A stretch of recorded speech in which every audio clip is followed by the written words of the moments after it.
오늘 보실 말씀은 느헤미야 13장 29절부터 31절 마지막 절입니다. 기도하겠습니다. 사랑하는 주님, 이 시간에 말씀 묵상할 때 함께 하시고 높임을 받으시옵소서. 부족한 모습은 감추시고 홀로 영광을 받으시옵소서. 의탁하며 예수님의 이름으로 기도하옵나이다. 아멘. 오늘 드디어 느헤미야 마지막 시간입니다. 책거리를 해야 되는데 책거리 할 수는 없을 것 같고, 오늘 느헤미야에서의 마지막, 그리고 느헤미야가 1장부터 13장까지 살아낸 삶의 모습을 보면서 느헤미야의 모습이 너무너무 아름답다는 생각을 합니다. 아름다운 퇴장, 별명을 붙이자면 그가 퇴장하는 모습이 너무 아름답습니다. 어떻게 퇴장했는지, 어떻게 그의 인생이 마무리됐는지 우리는 모릅니다. 성경에 기록되어 있지 않아요. 단지 그는 마지막까지 최선을 다해 살았고, 오늘 마지막 성경에 나오는 마지막 기도만 딱 남겨놓고 그가 떠났다라는 걸 우리가 알 수 있죠. 옛날에 이형기라고 하는 시인이 쓴 낙화, 이 시에 누구나 다 들었을 내용이 나옵니다. 가야 할 때가 언제인지를 분명히 알고 가는 이의 뒷모습은 얼마나 아름다운가. 머지않아 열매 맺는 가을을 향하여, 이렇게 되어 있습니다. 이 시는 원래 이별 노래지만 낙화예요. 꽃이 떨어진다는 거죠. 그 떨어지는 모습이 가야 할 때를 알고 아름답게 뒷모습을 보여준다는 게 얼마나 놀랍습니까? 느헤미야의 이런 모습을 보면 이 시대, 우리 시대의 리더들을 볼 때 너무 비교가 됐어요. 사실은 마음이 아픕니다. 여전히 대형교회 목회자들은 공금횡령에, 비리에, 성추행에, 성폭행에, 왜 그것도 나이가 들어서 마지막 돌아가실 때가 돼서 그러고 있냐는 거예요. 빨리 데려가시든가. 너무 안타깝다는 거예요. 그럼 칼의 노래를 쓴 김훈이라고 하는 작가가 이 전국을 여행하면서 쓴 에세이집에 자전거 여행이라고 하는 에세이집이 있어요. 거기에 보면 4가지의 꽃에 대한 이야기가 나옵니다. 첫 번째 꽃이 뭐냐? 매화예요. 매화는 꽃잎이, 꽃송이가 떨어지지 않고 한 개 한 개 바람에 날려 산화한다. 그 떨어지는 모습이 꽃보라가 되어 사라지는 것 같다. 한 잎 한 잎 떨어지지만 마치 봄이 되면 그 꽃잎들이 날아갈 때 온 사람들에게 꽃씨를 뿌려듯이 축복해주는, 꽃가루를 뿌려주는 것 같다는 거예요. 우리가 그렇게 인생이 누군가에게 축복해주며 떠나면 얼마나 좋을까. 또 한 꽃은 산수유입니다. 산수유는 이렇게 써 있습니다. 산수유는 꽃송이는 보이지 않고 꽃의 어렴풋한 기운만 파스텔처럼 사냐에 번져 있다. 산수유는 언제 지는 것인지는 눈치채기 어렵다. 그 그림자 같은 꽃은 모든 꽃들이 피어나기 전에 노을이 쓰러지듯이 문득 종적을 감춘다. 그 꽃이 쓰러지는 모습은 나무가 지우개로 자신을 지우는 것 같다. 그래서 산수유는 꽃이 아니라 나무가 꿈꾸는 꿈처럼 보인다. 여러분, 산수유가 길거리에 나와 있으면 그게 잘 보여요. 하지만 산속에 들어있는 산수유는 녹음하고 섞여가지고 사실은 잘 눈에 안 띄어요. 근데 이 산수유를 김훈은 이렇게 얘기했어요. 나무가 꿈꾸는 것 같다는 거예요. 나무가 자기 꿈을 꾸는 것 같다는 거예요. 왜? 그 산에 섞여서 어울려서 자기 모습을 서서히 감추며 다른 녹음들이, 나무들이 우러러 보이게 만들어준다는 거예요. 너무 멋지지 않습니까? 느헤미야 같은 모습, 예수님 같은 모습이에요. 또 다른 꽃이 있습니다. 동백꽃. 동백꽃은 한 송이의 개별자로 한 송이씩 피었다가 한 송이씩 떨어진다. 근데 절정에 달한 그 동백꽃이 떨어지는 모습은 마치 백제가 무너지듯이 절정에서 문득 추락해버린다. 여러분, 이 땅의 리더들의 모습이 그렇지 않습니까? 잘 피었다가 그냥 순식간에 와르르 무너져 내리는 모습. 마지막으로 목련이 나옵니다. 목련을 이렇게 썼습니다. 목련은 꽃잎이 아직 오므리고 있을 때가 절정이다. 목련은 자의식이 가득 차 있다. 자기 존재감, 중량감을 과시하려고 한사코 하늘을 향해 봉우리를 치켜 올린다. 꽃이 질 때 목련은 세상의 꽃 중에 가장 남루하고 참혹하다.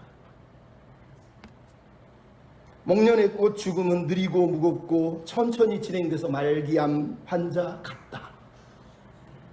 왜 빨리 안 죽는 거예요? 차라리 얼른 돌아가시면 좋겠는데. 목련이 있다 보니까 그 생각이 나는 거예요. 질기게 살아요. 욕심 많은 사람 왜 그렇게 질기게 사는지. 남들한테 피해는 다 입혀가면서 돌아가지도 않아요. 그러면서 앞에서는 하나님이 복 줬다고 얘기하니 미칠 노릇 아닙니까? 그런 모습을 보다가 느헤미야를 보니까 너무너무 한편으로 마음이 시원하고 우리도 저렇게 마지막 마무리를 아름답게 퇴장하면 얼마나 좋을까, 이런 생각을 해요. 미국의 톨레도 대학에서 교수 2명이 논문을 하나 썼는데 제목이 이렇습니다. 성공했다는 리더들이 왜 자주 윤리적인 문제를 발생할까? 그러면서 거기에 밧세바 신드롬이다 라고 리더들이 추락하는 모습을 밧세바 신드롬이라고 이름을 붙였어요. 밧세바 신드롬. 여러분, 밧세바 얘기 다 알잖아요. 리더들이 왜 밧세바 신드롬으로 추락할까요? 결국은 딱 하나였다는 거예요. 자기는 괜찮을 거라고 하는 과도한 자신감이라는 거예요. 자기는 무너지지 않을 거라는 거예요. 자기는 저 사람처럼 타락하지 않을 거라는 거예요. 제 얘기고 우리의 얘기예요. 이 시대의 어른들이 왜 마지막 노년에 그렇게 와르르 싹 무너집니까? 자기는 하나님 능력 받았고 은혜 받았고 축복 경험했으니 자기는 안 무너진다는 거예요. 그리고 싹 무너져서 추잡하고 추하게 땅으로 떨어져 내리잖아요. 그게 슬픈 거라는 거예요. 여러분, 그래서 우리는 우리에게 과도한 자신감이 있다는 걸 두려워해야 돼요. 어떤 목사님 내용 보면 이런 게 나오대요. 이주일 씨가 돌아가시기 전에 얼마나 그냥 초췌한 모습으로 나와서 여러분, 담배는 암의 원인이 됩니다. 독약입니다. 담배를 끊어야 됩니다. 그렇게 광고를 하고 얼마 안 있다 돌아가셨어요. 근데 사람들이 담배를 끊나요? 아무리 자기 앞에서 시체처럼 살아도 담배 좋아하는 사람은 담배를 끊지 않습니다. 그죠? 그러면 인간의 교만함이 그렇게 무서운 거예요. 남이 타락하고 무너진 걸 보면서도 자기는 괜찮을 거라고 생각해요. 내가 담배 좀 핀다고 어때?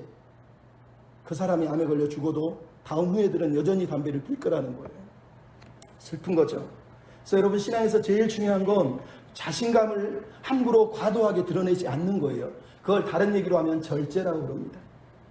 성령의 9가지 열매 중에 맨 마지막 열매가 절제예요. 사랑과 희락과 평,오래 참음, 자비, 양선, 충성, 온유, 절제. 여러분, 절제는 마지막 열매가 아니라 모든 열매를 담는 그릇이에요.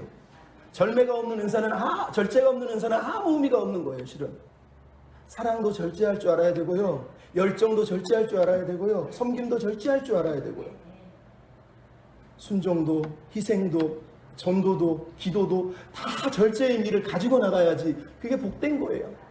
그래서 성령의 열매의 마지막을 차지하고 있는 건 마지막이어서가 아니라 모든 걸 끌어안기 때문이에요. 어머니 품 같은 게 절제란 말이에요. 여러분, 기도해야 돼. 우리에게 절제의 은혜를 달라고. 그게 얼마나 중요한지 몰라요. 그럼 제가 좋아하는 시인 윤동주 씨는 시 중에 많은 시를 썼지만 그 중에 하나의 참회록이라는 시가 있어요. 그 시의 내용이 뭔지 아세요? 파랗게 녹슨 거울을 보면서 내 얼굴이 남아있는 모습이 마치 왕조시대의 유물처럼 왜 그렇게 욕될까? 24년을 살아온 내 인생 무슨 기쁨을 바라며 살아왔던가?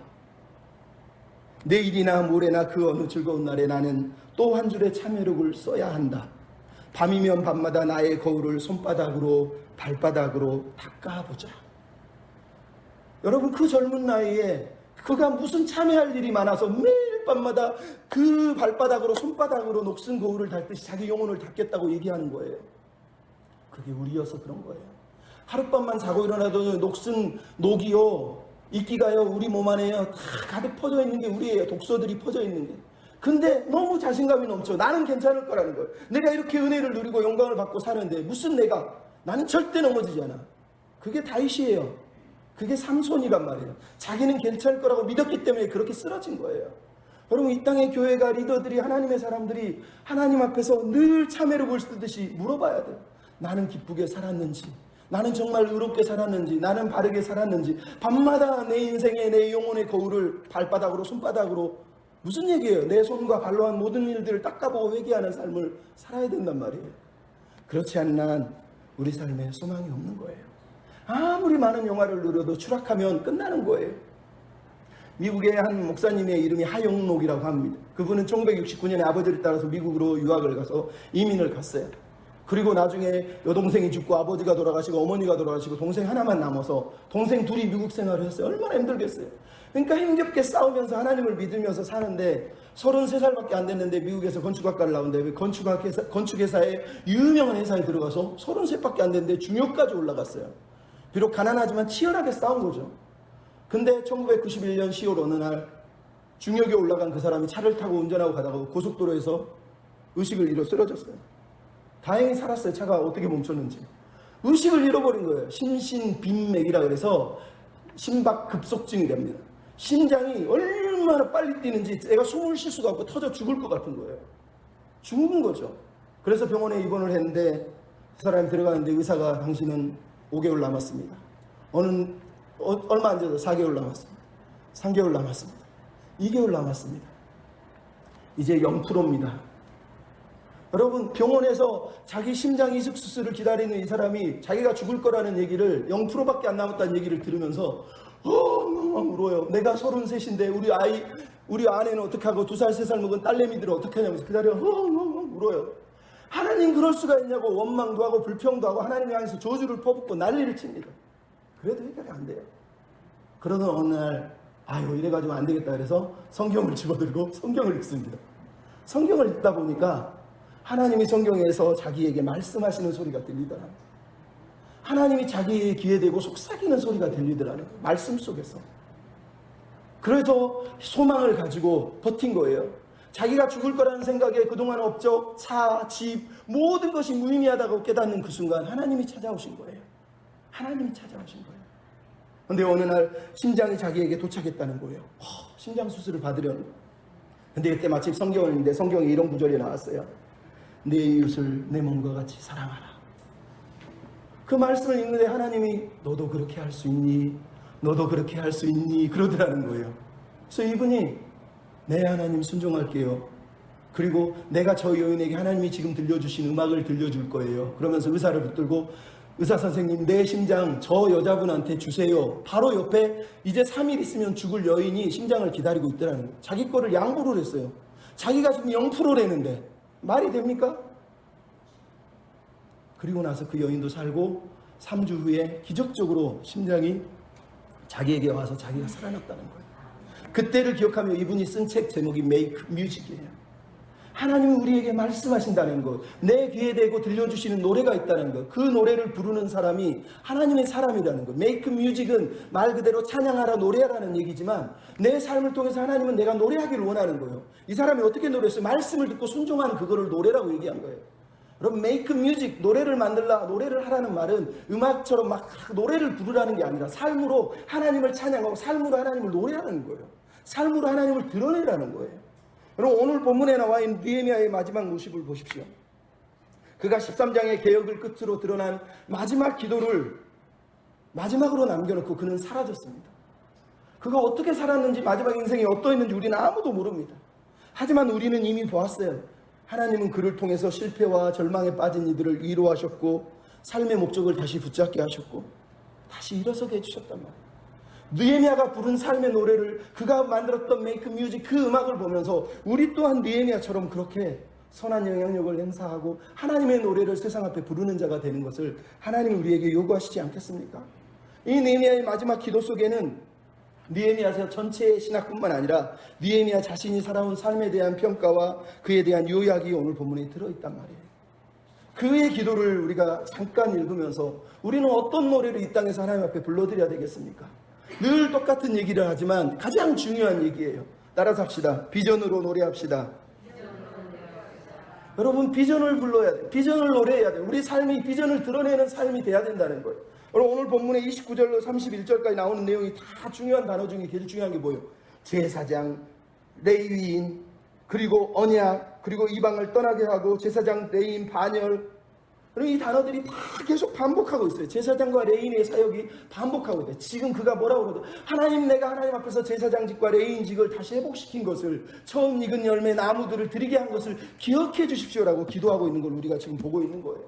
그럼 왜 이게 중요합니까? 이 단어들은 하나님이 레위와 맺은 언약뿐만 아니라 이스라엘과 맺은 언약을 떠올리게 하기 때문에 그래요. 여러분, 하나님 왜 레위와 언약을 맺고 제사장 아론 자손과 언약을 맺습니까? 그들이 대대로 제사장이 되고 레위인이 되어서 하나님을 예배하기를 원한 거예요. 근데 출애굽기 19장에 누가 나옵니까? 하나님이 이스라엘 백성에게 내가 너희와 언약을 세운다. 너희가 제사장 나라가 되고 제사장 백성이 되라고 그랬단 말이에요.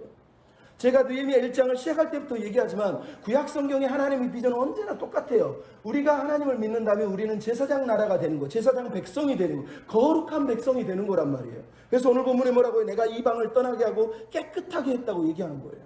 이방을 떠나게 하고 깨끗하게 했다. 이방인을 쫓아냈다는 얘기지만 그게 무슨 뜻이라고 그랬습니까? 13장 1절 2절에 모압과 암몬을 내친 걸 말하는 거예요. 모압과 암몬을 왜 내칩니까?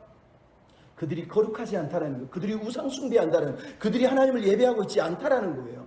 하나님을 우상숭배처럼 섬기는 것을 막기를 원하는 게 하나님의 마음이었다는 거예요. 느헤미야가 지금 애써서 평생을 이렇게 살아온 이유는 하나님의 비전을 노래하고 있는 거예요. 사실은 하나님의 비전을 세상 앞에 공표하는 민족, 백성을 세우기 위해서 그가 지금 여기까지 달려왔다는 걸 우리가 다시 한번 기억해야 돼요. 느헤미야를 마치면서 느헤미야가 평생 동안 하나님의 영광을 가린 적이 있습니까? 우리는 모르지만 느헤미야서에서 느헤미야가 하나님의 영광을 가렸다고 들어본 적이 없어요. 그는 마치 산수유처럼 조용히 자신을 지우고 어느새 어디론가 사라져버린 그 모습. 하지만 그는 떠났지만 하나님의 꿈은 그 자리에 그대로 남겨놓고 떠났단 말이에요. 그게 우리에게 도전이 되는 거예요. 내가 떠나도, 목회자가 떠나도 하나님의 비전이 남아있어야 돼요. 이 땅의 교회는 목회자가 떠나면 교회도 무너집니다. 그가 꿈꿨던 욕망들이 다 사라져버리니까 우리는 욕망을 붙들고 살면 안 돼요. 하나님의 꿈을 붙들고 살아야 된다는 거예요. 느헤미야가 그렇게 살잖아요. 죽기까지 예수님처럼 순종하면서 산수유의 모습으로 많은 백성들을 살리기 위해 살다가 떠난 사람이 느헤미야고 예수님이었다는 걸 우리가 기억할 필요가 있어요. 여러분, 느헤미야가 이렇게 살 이유가 뭐가 있습니까? 교회는, 아니 사람들은 계속 교회에서 뭔 얘기합니까? 성공해야 된다, 부자 돼야 된다, 많이 가져야 된다, 명예를 누려야 된다, 권력을 누려야 된다. 여러분, 그 모든 것은요, 느헤미야가 이미 다 가지고 있는 거예요. 느헤미야는 그 모든 걸 다 가졌잖아요. 굳이 이렇게 안 살아도 되잖아요. 그냥 페르시아 왕궁에서 혼자 권력, 부, 명예, 지위 다 가지고 사는데 굳이 뭐할로 이 변방 예루살렘으로 들어와서 이렇게 고생을 하냐고요. 거기서 보장된 성공 누리고 행복 누리고 하나님이 복 주셨어 하고 살면 끝나는 거 아니에요? 느헤미야는 돈보다 더 큰 것, 명예보다 더 큰 것, 세상보다 더 큰 게 있었단 말이에요. 가장 소중하게, 가장 사모하는 것, 가장 갈급했던 것, 하나님이에요. 하나님. 하나님의 꿈 때문에, 하나님의 영광 때문에 그는 그 엄청난 것을 내려놓고 변방 예루살렘으로 나온 거란 말이에요. 그가 진짜 거인인 거예요. 진짜 거인인 거예요. 여전히 세월이 흘러도 변함없이 하나님만 보고 있는 사람이 진짜 멋있는 하나님의 백성인 거지. 나이가 들수록 주림이 늘어갈수록 욕심이 떠득떠득 붙어가지고 이것도 내 거야, 저것도 내 거야. 나 내보낼 때 얼마나 많은 돈을 몇 억을 주고 몇 얼마를 계산해서 안 주면 안 나간다. 뭐 이런 얼마나 추잡합니까? 좀 죄송한 얘기. 물론 그분의 인생의 평생의 헌신을 우리가 함부로 욕할 수는 없지만 왜 그렇게까지 자기 꿈조차 더럽게 만드냐는 거예요. 하나님을 위해 살았으면 하나님의 영광만은 변하지 않게, 하나님의 영광 꿈은 욕먹지 않도록 좀 보존해줘야 되지 않습니까? 그 한 사람의 추락이 자기만 추락하면 괜찮아요. 발로 뻥 차면 돼요. 하지만 하나님의 영광이 가리잖아요. 하나님의 영광이 사라지잖아요. 그게 비참한 거 아닙니까? 느헤미야의 이 모습 속에 우리가 하나님의 마음을 배워야 되는 거예요. 지난주에도 말했지만 하나님은 우리의 수단이 아니라 목적이라는 거예요. 하나님을 사랑하십니까? 하나님 사랑하셨으면 좋겠어요. 1913년에 장한몽이라고 하는 조중환 씨가 번안한 소설 장한몽 기억하시죠? 이수일과 심순의 이야기예요. 장안의 최고의 가꾸 김중배, 그리고 가난한 고학생 이수일, 그리고 그 둘이 얽혀 살던 심순의, 그게 나중에 변사극으로 나오잖아요. 어떻게 달빛 푸른 대동강변에 두 청년 남녀의 그림자가 있었으니 이는 곧 이수일과 심순이었던 것이었다 이러면서 시작하지 않습니까? 근데 나중에 무슨 일이 벌어진가? 수호래야, 김중배의 다이아가 그렇게 탐이 난단 말이냐, 이 나쁜 년 매춘부, 이러는 거예요. 여러분, 하나님이 우리 보고 그러는 거예요. 이놈아, 네가 세상에 그렇게도 탐이 났단 말이냐, 이 매춘부야. 얼마나 슬픕니까? 하나님, 우리가 심순애가 되길 원하는 게 아니에요. 진짜 사랑은 하나님만 보는 거예요. 다이아가 아니란 말이에요. 여러분, 그런 마음을 가지셨으면 좋겠어요. 아까도 말했지만 하영록 목사님이 그 병상에서 목사가 되기 전에 누워서 심장이식 수술을 기다리는데 잠언 31장을 읽었어요. 거기서 도전을 받았어요. 31장의 내용이 뭐가 나온지 아세요? 르무엘의 왕에게 어머니가 준 잠언이다 그러면서 이렇게 써있어요. 네 힘을 여자에게 쓰지 말고, 네 힘을 멸망시키는 일에 쓰지 말고, 술과 독주를 마셔서 법을 잊어버리거나 공고한 자의 송사를 어지럽게 하는 일을 하지 말고, 빈궁한 자를 잊어버리지 말고, 자기 고통을 기억하지 아니하는 자처럼 되지 말고, 너는 말 못하는 자와 고독한 자의 송사를 입으로 열어서 얘기해주고, 너는 이불로로 공으로 재판하고 곤고한 자와 궁핍한 자를 신원할지니라. 여러분, 그가 침상에서 들은 하나님의 노래예요. 궁핍한 자, 가난한 자, 곤고한 심령들을 위해서 대신 노래를 불러주라는 거예요. 위로해 주라는 거예요. 그 하나님의 마음이 심장을 주게 만든 거예요. 사실은 여러분, 이게 우리가 하나님의 비전을 붙들면 부르게 되는 노래인 거예요. 하나님의 비전은 나의 인생의 혼자만의 만족이 아니에요. 우리는 거룩한 제사장 나라고 거룩한 제사장 백성이 되어서 다른 이들에게 하나님의 영광을, 하나님의 꿈을 들려주는 삶을 살아야 됩니다. 두 번째로 여러분, 기도로 노래해야 돼요. 따라합시다. 기도로 노래합시다. 여러분, 기도로 노래한다는 게 무슨 얘기예요? 여러분, 기도는 비전을 품고 비전이 자라고 비전이 잉태하게 하는 비전의 모판이 기도예요. 기도를 통해서 내 안에 심겨준 하나님의 비전이 계속해서 자라고 성장한다고 제가 처음에 얘기할 때도 말씀드렸잖아요. 느헤미야서 전체의 내용이 뭐예요? 기도의 사람이라고, 느헤미야가 기도의 사람이라는 걸 우리에게 들려주고 있어요. 그는 범사에 기도하는 사람의 모델을, 진짜로 범사에 기도하는 게 뭔지를 정확하게 보여주고 있어요. 1장에서는 민족의 아픔 앞에 엉엉 울면서 금식하며 기도합니다. 2장은 왕 앞에서 일을 하면서 왕 앞에서 기도합니다. 4장에서는 적들과 싸우면서 기도하고 있는 모습을 보여주고 있어요. 그리고 13장에서는 자기가 개혁을 하면서 하나 이스라엘의 처참한 문제들을 해결하면서 기도하고 있는 걸 우리가 보게 되는 거예요. 그는 진짜 기도하는 사람이에요. 진짜 기도하는 사람이에요. 여러분, 오늘 느헤미야 13장에 우리가 지난주부터 쭉 본 느헤미야의 기도가 무려 13장에만 14절, 22절, 그리고 29절부터 31절까지 무려 3번이나 등장하고 있는 걸 보게 됩니다. 한 장에 3번이나 느헤미야가 기도하고 있단 말이에요. 얼마나 놀라운 기도를 하고 있습니까? 그의 기도의 내용을 가만히 보면 제일 중요한 게 뭐예요? 하나님 나를 기억해 주십시오라는 거예요. 이게 무슨 얘기입니까? 기도는 하나님의 시선을 바라보고 산다는 거예요. 여러분, 우리가 늘 얘기하는 게 눈치 좀 있으라요. 눈치 좀 있으라요. 누가 눈치 주면 다 눈치채가지고 눈치 있게 사는 게 지혜롭다고 그러잖아요. 근데 우리가 하나님을 믿는데 하나님 눈치는 안 봐요. 하나님이 죽은 줄 알아. 하나님이 나를 보고 있다면 하나님 앞에서 눈치 좀 봐야 될 거 아닙니까? 느헤미야는 항상 시선이 하나님을 보고 있어요. 좀 나쁘게 말해도 눈치지만 사실 좋게 말해도 눈치는 좋은 말이에요. 거룩한 눈치를 볼 줄 아는 게 느헤미야 아닙니까? 항상 하나님을 향하여 시선을 두고 하나님 내가 한 일을 기억해 주십시오. 하나님 내가 하고 있는 일을 기억해 주십시오. 하나님 내게 은혜를 부어 주십시오. 그게 14절에 나오는 기도고 22절에 나오는 기도고 오늘 29절로 31절에 나오는 기도가 아닙니까? 하나님은 기억하실 거예요. 우리가 하나님 앞에 행한 선한 일과 저들이 행한 악한 일 모두를 하나님이 기억하시고 심판하실 거란 말이에요. 그래서 우리가 기도하는 거예요. 기도라는 건 무릎을 꿇고 하나님 하는 게 아니라 하나님을 늘 의식하고 살아내는 삶이 기도란 말이에요. 하나님이 나를 보고 있구나, 내가 하나님 눈치를 보고 사는구나, 이 의식하는 인생이 기도하는 인생이라는 걸 여러분 이러면 안 됩니다.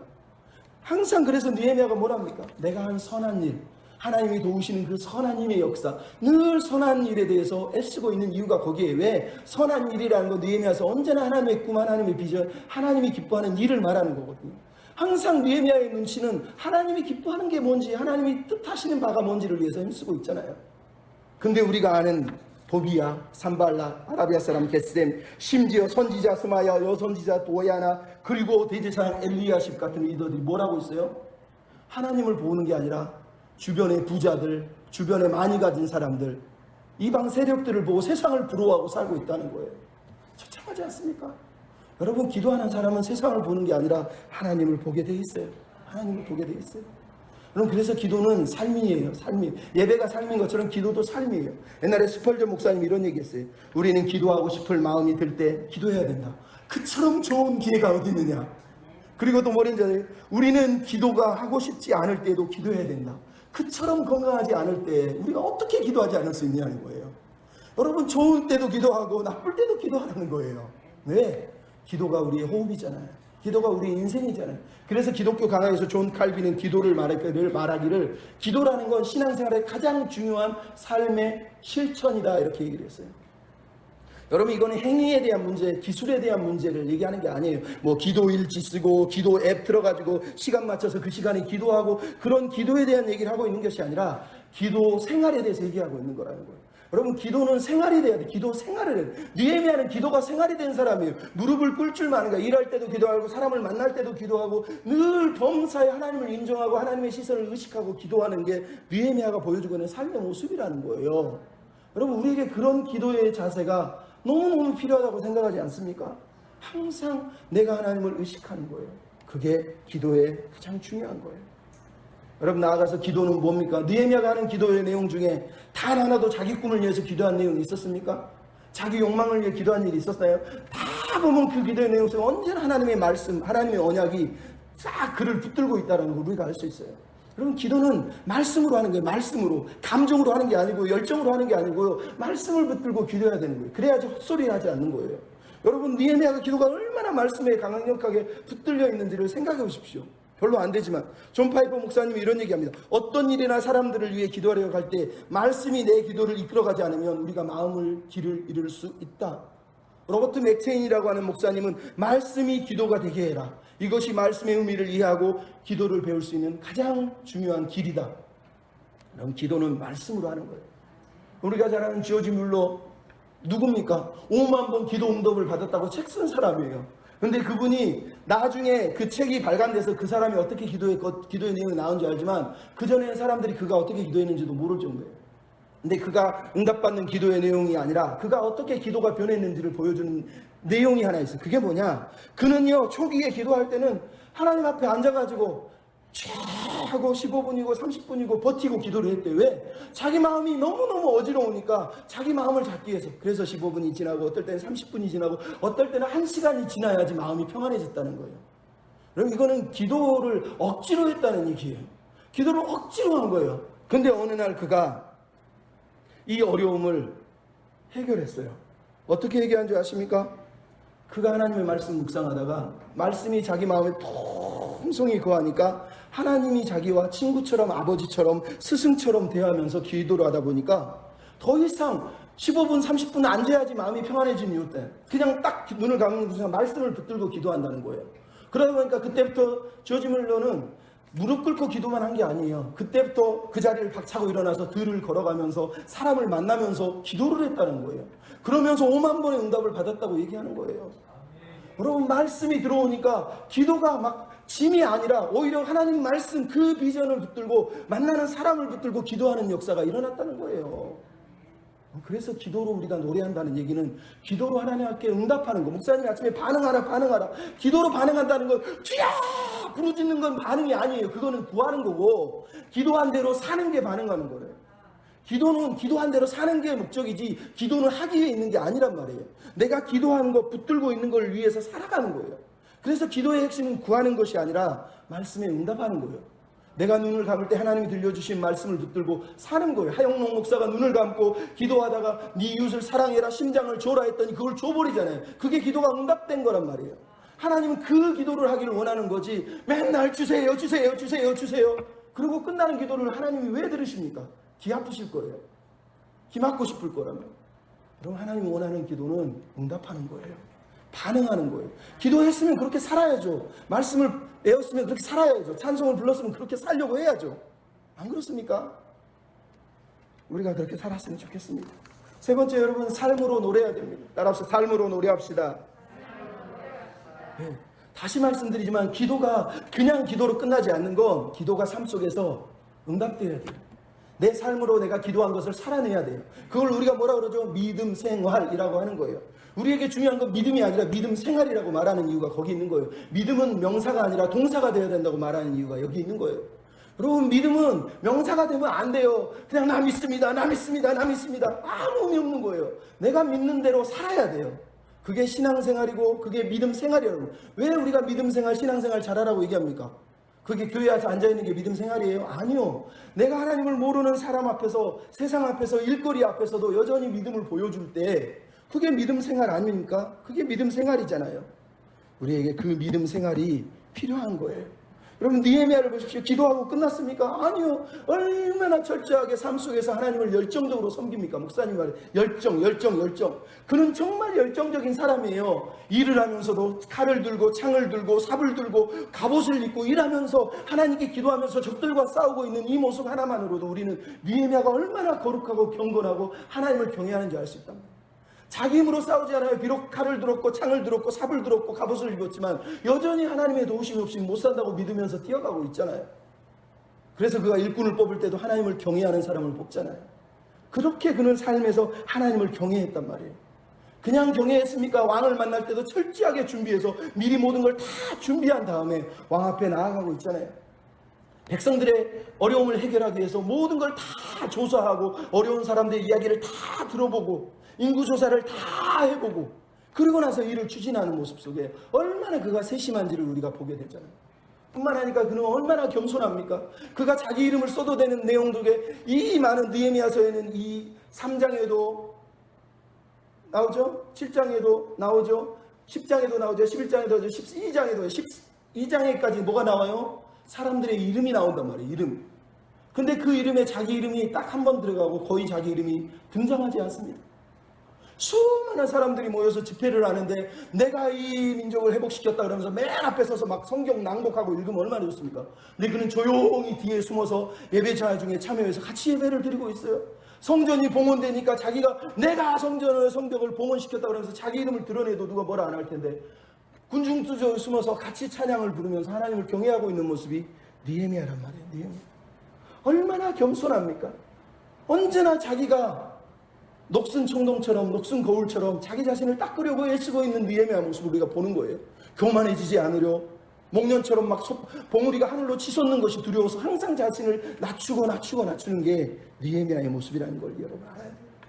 그는 가난한 사람, 어려운 사람들 향해서 얼마나 마음이 뜨겁습니까? 민족 중에, 레위인들 중에 어려운 사람들 향해서 쉬지 않고 그들을 도우려고 애쓰고 있는 게 느헤미야의 모습 아닙니까? 그럼 이게 바로 낮은 자의 하나님을 믿는 낮은 자의 백성이에요. 그럼 찬양 중에 낮은 자의 하나님이 있잖아요. 우리가 믿는 하나님은 낮은 자의 하나님이지 높은 자의 하나님이 아니에요. 우리 목사님이 옛날에 찬양단 만들 때 찬양단 이름이 낮은 자리 찬양단이었어요. 저는 그 제목이 지금도 좋아요. 목사님이 항상 낮은 자리 찬양단처럼 낮은 자리 그렇게 우리가 살았으면 좋겠습니다. 저는 진짜 그런 마음이었으면 좋겠어요. 낮은 자리의 모습, 낮은 자리에 서서 예수님처럼 낮은 모습으로 서로를 섬긴다면 하나님이 얼마나 기뻐하겠습니까? 지난주에 김병삼 목사의 만나교회 목사님께서 설교를 했는데 설교 제목 중에 본문이 회칠한 무덤 같은 자에게 화가 있으리라 이러면서 설교를 하셨어요. 근데 내용이 뭔지 아세요? 여러분, 세상에는 가장 나쁜 놈이 종교 사기꾼입니다 이러면서 설교를 하더라고요. 종교 사기꾼이 제일 나쁘다는 거예요. 그 사람들은 겉모습은 막 화려하지만 실은 속은 회칠한 무덤이라는 거예요. 왜 회칠한 무덤이 될까요? 사람을 의식하고 살기 때문이라는 거예요. 김병삼 목사님이 하는 말이 그거예요. 거룩은 사람을 의식하는 게 아니라 하나님을 의식하며 살 때 믿음과 삶이 일치되고 거룩해진다는 거예요.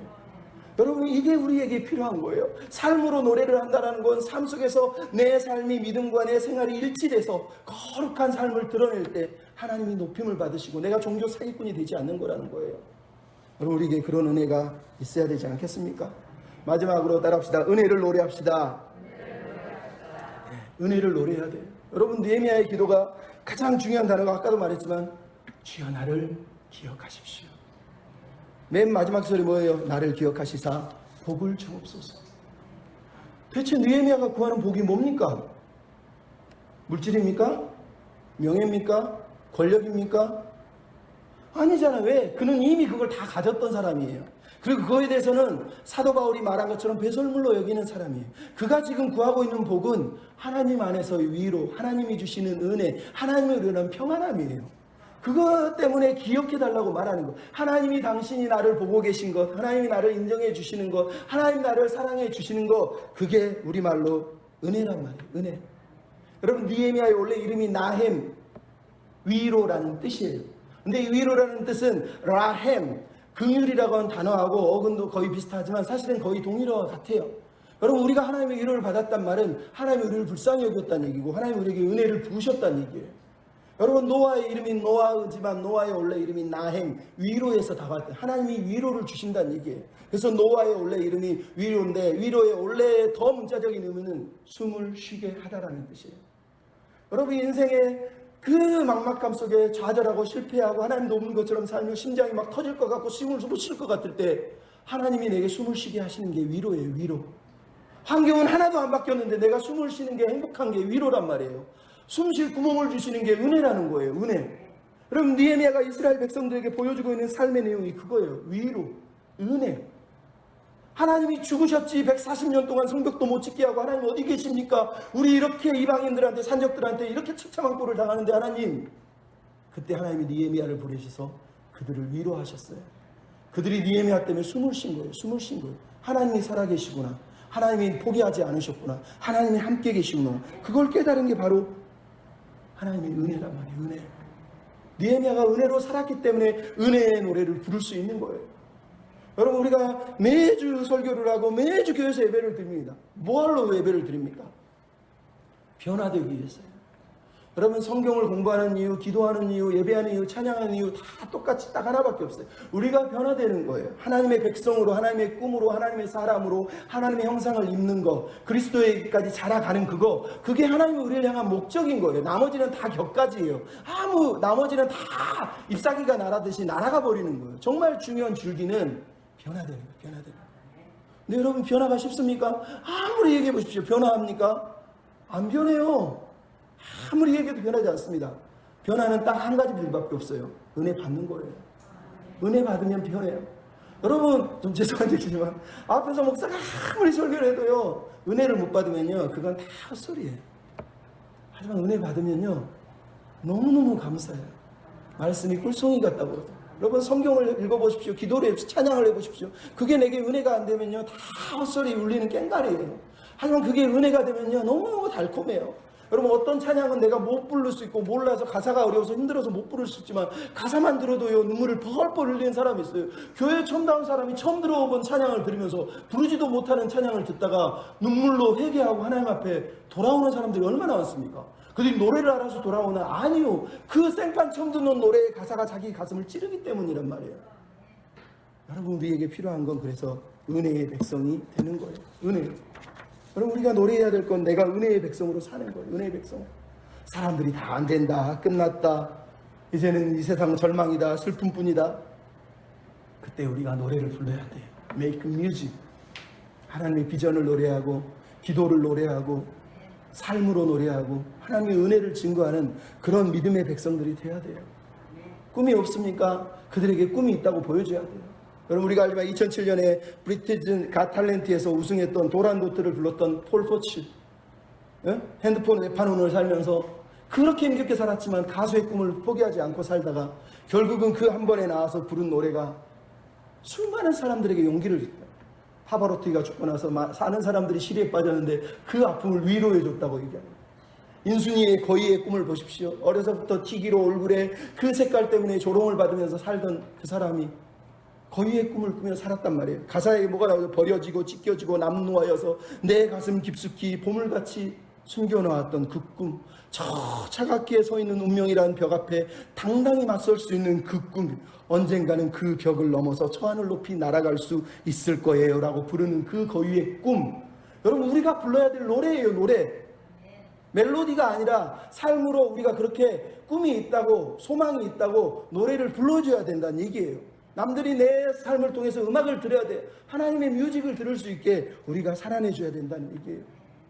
여러분, 하영록 목사님 마지막으로 한 번 더 얘기합니다. 아까 그분이 심장수술을 무려 3번이나 받았습니다. 한 번 받고 끝난 게 아니에요. 무려 3번이나 받았대요.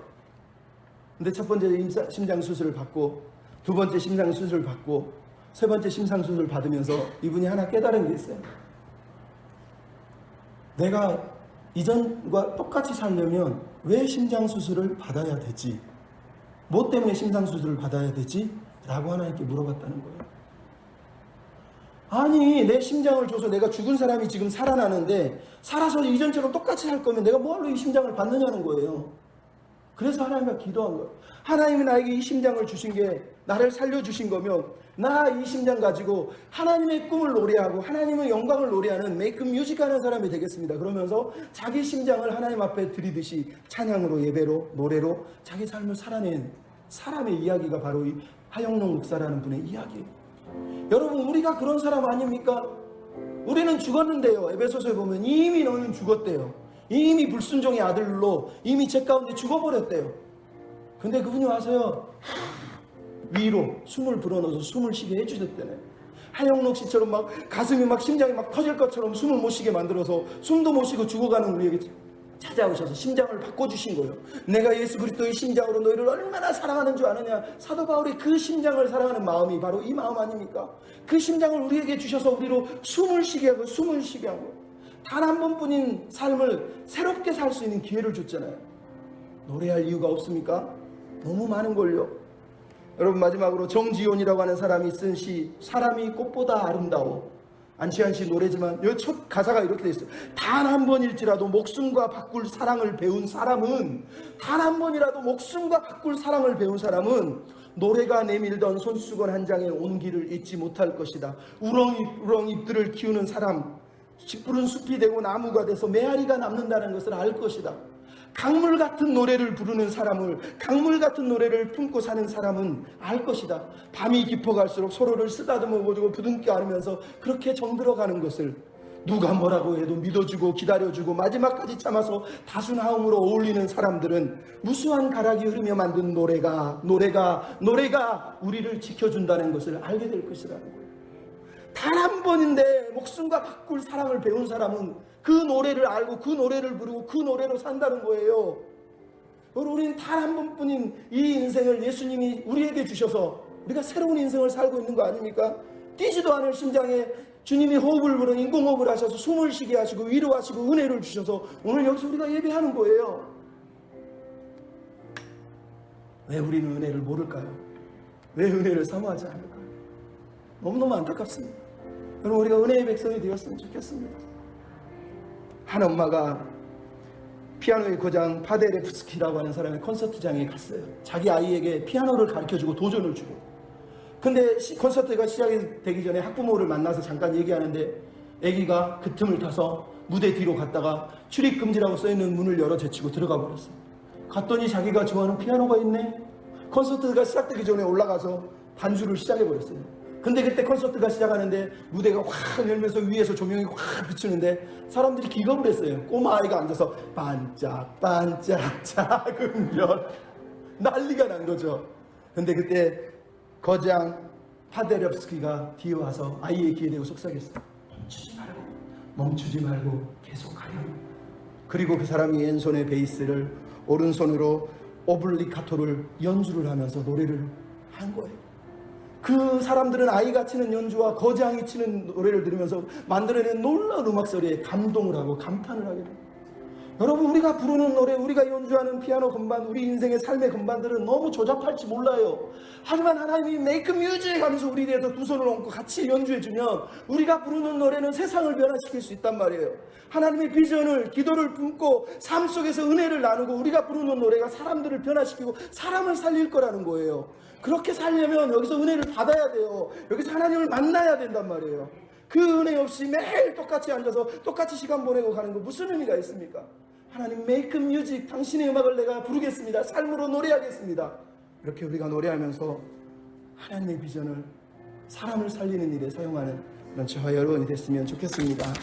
아멘. 우리 사람을 살리는 노래 같이 한번 부르시면서, 그렇습니다 주님, 내가 사람을 살리는 노래, 내 노래가, 내 기도가, 내가 삶으로 살아내는 이 모든 것들이 하나님의 음악이 되어서 많은 이들을 살리게 해 주시옵소서. 이렇게 같이 기도하며 나아갔으면 좋겠습니다. 주 부르심 따라,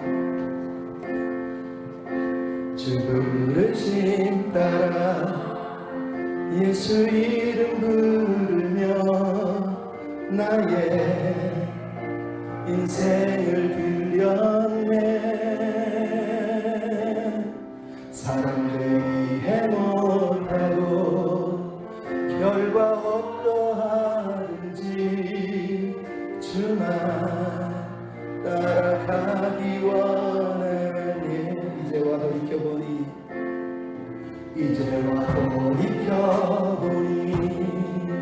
그저 부끄러울 뿐. 모두 다 주의 은혜라.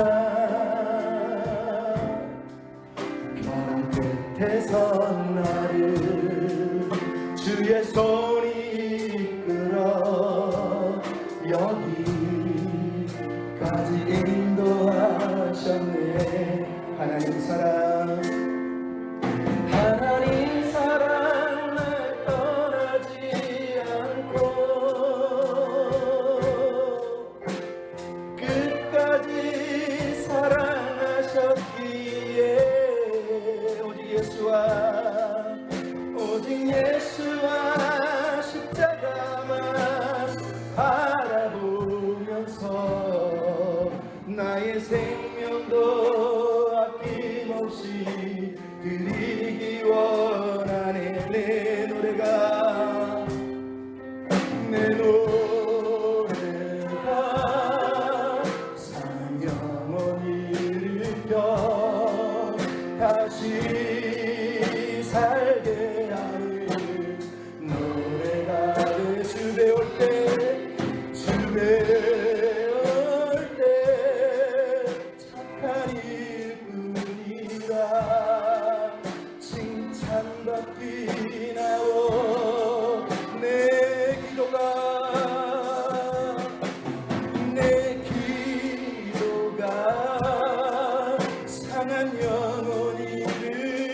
다시 살게 하는 다시 살게 하는 기도가 되길 주의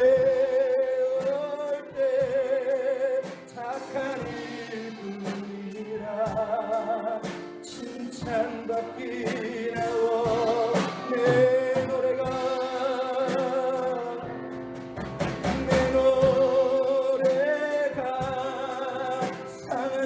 상한 영혼을 일으켜 다시 살게 하는 노래가 되길 주 배울 때 착한 일뿐이라 칭찬받기 나와 우리 가슴에 손을 얹고 내 노래가